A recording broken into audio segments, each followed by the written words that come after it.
Bonjour à tous et bienvenue sur Développement Facile. Donc on continue le développement PHP 5 avancé avec les modèles de conception. C'est-à-dire dans ce nouveau cours, vous allez découvrir le modèle de conception proxy. Un modèle de conception que vous avez peut-être déjà utilisé sans le savoir. Un modèle de conception qui peut être combiné avec d'autres modèles de conception. Donc c'est un modèle de conception qui revient aussi très souvent. Donc c'est parti pour découvrir Proxy et comment l'utiliser dans vos applications. En fait, le modèle de conception Proxy sert d'interface à un objet en fournissant un objet proxy qui implémente les mêmes méthodes. C'est-à-dire que vous n'accédez pas directement à cet objet, vous passez par un proxy qui fait un petit peu un filtre. Donc justement, le proxy, comme son nom l'indique, comme si vous connaissez les proxys sur Internet, vous passez par un serveur intermédiaire avant d'accéder à votre site Internet, donc par un proxy qui s'occupe, lui, d'interroger le site Internet et de vous renvoyer les données. Le modèle de conception proxy, c'est exactement la même chose. Le proxy, il va contrôler l'accès à votre objet. Vous avez votre objet ici, votre proxy ici, vous interagissez avec le proxy qui est là, les méthodes du proxy, et c'est le proxy qui communique directement avec l'objet. Donc cela permet de fournir des données quand elles se situent dans un emplacement distant. Donc par exemple avec du remoting, d'accéder à un proxy distant. Ou alors vous pouvez limiter le besoin des ressources pour les objets consommateurs en mettant en cache les données déjà utilisées en utilisant un proxy virtuel. C'est ce qu'on appelle comme ça. Donc pour mettre le modèle de conception proxy en place, c'est vraiment très simple. Vous devez instancier deux classes. La classe originale et l'autre en tant que proxy. Et ces deux classes implémentent la même interface et possèdent des méthodes identiques. Le proxy peut posséder un peu plus de méthodes. Ça dépend comment vous souhaitez contrôler l'accès à votre objet via la classe proxy. Donc on va tout de suite passer à un exemple de code source. Vous allez voir, ça va beaucoup plus vous parler. C'est parti. Alors la mise en place du pattern proxy est également relativement simple. C'est-à-dire, vous avez un livre, une classe livre, donc ça représente un livre. En fait, cet exemple, le but c'est de créer une petite bibliothèque et juste à la fin de cet exemple, je vous conseillerais une implémentation un peu plus évoluée. D'ailleurs, vous allez sûrement le découvrir pendant la présentation de cet exemple. Donc vous avez un livre avec un nom d'auteur, un titre, vous pouvez rajouter le nombre de pages, etc., un numéro d'édition, de version, etc. Le constructeur, récupérer l'auteur avec une méthode getAuthor, getTitle pour le titre.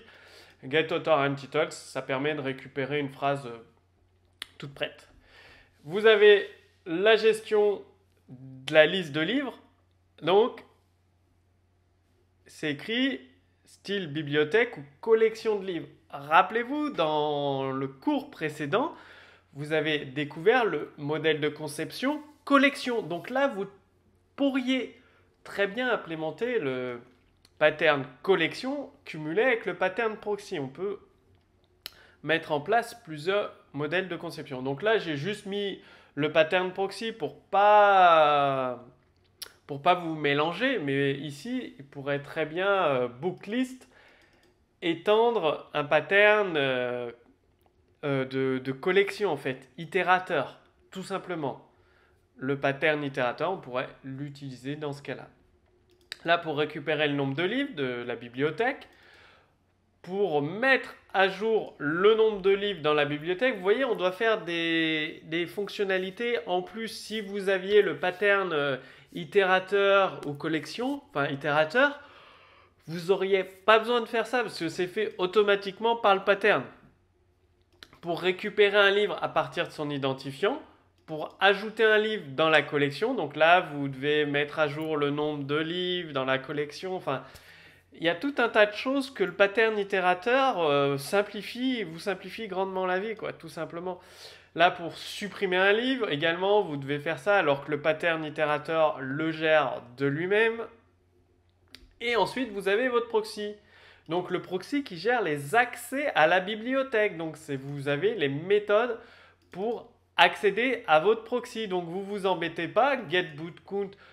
Vous n'avez même pas à créer l'objet booklist. C'est le proxy qui va le créer pour vous. Vous avez juste à appeler le proxy, ajouter des livres dans votre bibliothèque, récupérer des livres quand vous souhaitez les manipuler, les afficher, ou supprimer des livres. Le proxy s'occupe de la création de l'objet correctement, vous envoyer le nombre de livres, pour ajouter un livre, de créer l'objet, ensuite d'ajouter le livre, tout simplement. Pareil pour récupérer un livre par son ID, donc de créer la bibliothèque. Bon, ça renverra nul si on doit créer la bibliothèque, évidemment. Pareil pour enlever un livre. Donc, c'est vraiment génial. Vous vous occupez de rien du tout. Vous utilisez le proxy. C'est le proxy qui va justement créer la bibliothèque, qui va s'occuper d'appeler les méthodes de booklist, de votre classe booklist bibliothèque. Donc, votre exercice à la fin de ce cours, c'est de transformer la classe booklist pour qu'elle utilise le pattern itérateur et ça va encore plus simplifier votre classe booklist. Alors comment on l'utilise? Bien, on fait un new proxy booklist, on crée notre proxy ici, tout simplement. Bon, là, c'est un proxy très très simple. Des fois, vous avez des proxys, vous allez rencontrer dans vos applications des proxys beaucoup plus compliqués. Je vous en présenterai des proxys plus compliqués dans les cours ces prochains mois, ces prochaines semaines. Donc, vous créez un nouveau livre et vous les ajoutez. Donc là, on ajoute 2 livres dans notre bibliothèque. On affiche le nombre de livres. On affiche le livre à la position 1. On supprime un livre. Donc, on va supprimer le livre PHP Facile. On raffiche le nombre de livres de la bibliothèque qui sera mis à jour. Et on affiche le livre à la position 1. Et vous allez voir la subtilité. Alors, qu'est-ce qui se passe? Il y a 2 livres dans la bibliothèque. Le livre à la position 1, c'est PHP Facile de Mathieu. On supprime un livre ici. Donc, le livre, il n'en reste plus qu'un livre dans la bibliothèque. Et on affiche le livre à la position 1, c'est JavaScript Facile. C'est-à-dire, dans une bibliothèque, à chaque fois que vous ajoutez un livre, ça prend des positions. Position 1, c'était PHP. Vous avez ajouté un deuxième livre, c'était à la position 2. Mais dans une bibliothèque, quand vous supprimez un livre, évidemment, les autres livres sont décalés et prennent les positions de livres, tout simplement. C'est pour ça que à la position 1, vous avez JavaScript Facile, parce que ici, le livre PHP Facile a été supprimé. Donc le pattern proxy, très pratique, ça permet d'accéder à un objet sans avoir à le gérer. Vous accédez à la classe booklist, donc à l'objet booklist, sans avoir à le gérer. C'est le proxy qui le gère pour vous, qui s'occupe de créer les instances, d'appeler les bonnes méthodes et de mettre à jour l'objet booklist. Voilà une démonstration du pattern proxy, donc c'est à vous de l'utiliser. Et comme je vous l'ai dit, complétez cet exemple en ajoutant le pattern itérateur sur la classe booklist. Ça va vous apprendre à cumuler, à faire fonctionner des modèles de conception entre eux. Parce que dans les prochaines semaines, vous allez découvrir le modèle de conception MVC, modèle vue contrôleur, qui lui cumule plusieurs modèles de conception. Il y a singleton, il y a commande dedans, il y a observer, enfin il y en a plusieurs. Donc commencez dès maintenant à accumuler, à mettre en fonctionnement plusieurs modèles de conception entre eux. Bon, maintenant, c'est à vous de jouer. Commencez par améliorer l'exemple que je vous ai fourni en créant une interface pour le proxy et pour la classe utilisée par le proxy. C'est-à-dire, vous créez une interface en PHP. Donc, une interface, ça liste toutes les méthodes, en gros. Et vous implémentez cette interface dans le proxy et dans la classe utilisée par le proxy. L'interface, ça vous assure que vous avez les méthodes qui correspondent entre le proxy et la classe appelée par le proxy. C'est très important. Et vous pouvez aussi sécuriser la création de votre proxy et de la classe associée grâce à une interface. Parce que vous savez que dans le proxy, à chaque fois que vous appelez une méthode, elle sera forcément présente, en tout cas reliée à l'objet géré par le proxy. Donc très intéressant. Alors votre plan d'action, maintenant vous avez un nouveau modèle de conception à votre disposition qui permet de contrôler l'accès à vos objets. Donc pensez à utiliser le modèle de conception proxy quand cela est nécessaire. Sous cette vidéo, vous avez le code source en téléchargement, donc téléchargez-le, utilisez-le.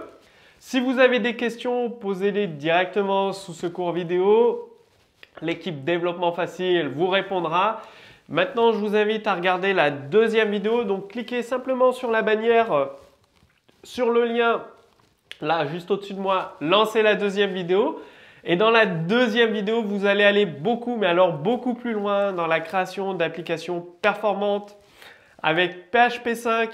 Vous allez découvrir des méthodes de développement avancées qui vont vous permettre de créer des applications 2 à 3 fois plus rapidement avec PHP. Vous allez apprendre à travailler en équipe.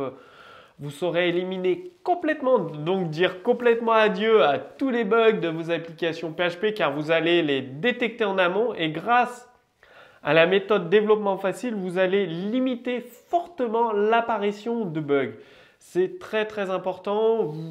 Ce sera vraiment très simple pour vous de reprendre des applications de vos collègues qui ont utilisé la méthode développement facile ou d'implémenter des nouvelles fonctionnalités dans des applications 2 semaines, 2 mois, 6 mois après parce que la méthode développement facile, elle est toujours identique et donc ce sera très facile de plugger des nouvelles fonctionnalités à une application. Donc je vous explique tout ça dans le détail dans la deuxième vidéo. Donc cliquez simplement sur la bannière, le lien ici, lancez la deuxième vidéo. Je vous retrouve tout de suite dans la deuxième vidéo. À tout de suite.